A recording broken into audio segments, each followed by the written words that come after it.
ఉద్యోగులకు పెన్షన్స్కి స్వాగతం సుస్వాగతం.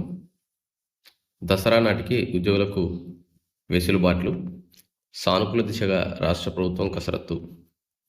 ఎన్ని ఆర్థిక ఇబ్బందులున్నా రానున్న దసరా పండుగ నాటికి ఉద్యోగులను సంతృప్తిపరిచేందుకు ప్రభుత్వం మొగ్గు చూపుతుంది. ఇందుకు ఆర్థిక శాఖ నుంచి సీఎం రేవంత్ రెడ్డి ఆర్థిక భారాలపై ఆరా తీసినట్టు తెలిసింది. ఆర్థికేతర డిమాండ్లపై త్వరలోనే సానుకూల నిర్ణయం వెలువనున్నట్లు సమాచారం. ఉద్యోగులకు వీలైనన్ని వెసులుబాట్ల దిశగా ప్రభుత్వం కసరత్తు చేస్తున్నట్లు విశ్వసనీయ సమాచారం. ఉద్యోగ జేఏసీలలో రగులుతున్నటువంటి అసంతృప్తిని రానున్న స్థానిక సంస్థల ఎన్నికల్లోగా చల్లార్చాలనే యోచనలో సీఎం రేవంత్ రెడ్డి ఆర్థిక శాఖను వివరాలు కోరినట్లు తెలిసింది.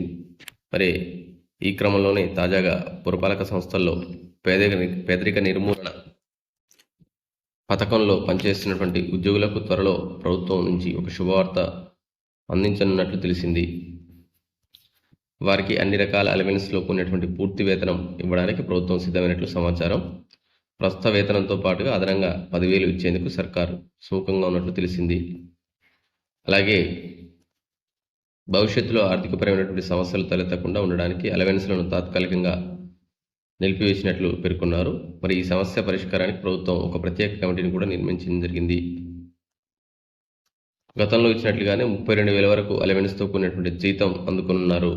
సర్కారు నిర్ణయం తీసుకునేందుకునే వార్తల నేపథ్యంలో మెప్మా ఉద్యోగులు సంతోషం వ్యక్తం చేస్తున్నారు. ప్రతి నెల 1వ తేదీన జీతాలు, పెన్షన్స్ అందిస్తున్నటువంటి ప్రభుత్వం ఇతర డిమాండ్లపై కూడా దృష్టి సారించింది.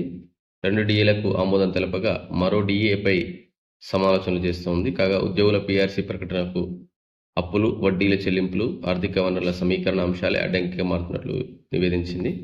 ఇక్కడ ఉద్యోగుల డిమాండ్లు చూసినట్లయితే యుద్ధ ప్రాతిపదికన పెండింగ్ బిల్లులు వెంటనే చెల్లించాలి, పెండింగ్లో ఉన్న 2 డిఏలను వెంటనే విడుదల చేయాలి, ఉద్యోగుల హెల్త్ స్కీమ్ ఈహెచ్ఎస్ను పూర్తి స్థాయిలో అమలు చేయాలి, సిపిఎస్ను రద్దు చేసి పాత పింఛన్ విధానం అమలు చేయాలి, 51% ఫిట్మెంట్తో పీఆర్సీ అమలు చేయాలని, స్థానిక ప్రాతిపదికన అదనపు పోస్టులను సృష్టించి 317 జీవో అమలు చేయాలని విజ్ఞప్తి చేస్తున్నాయి.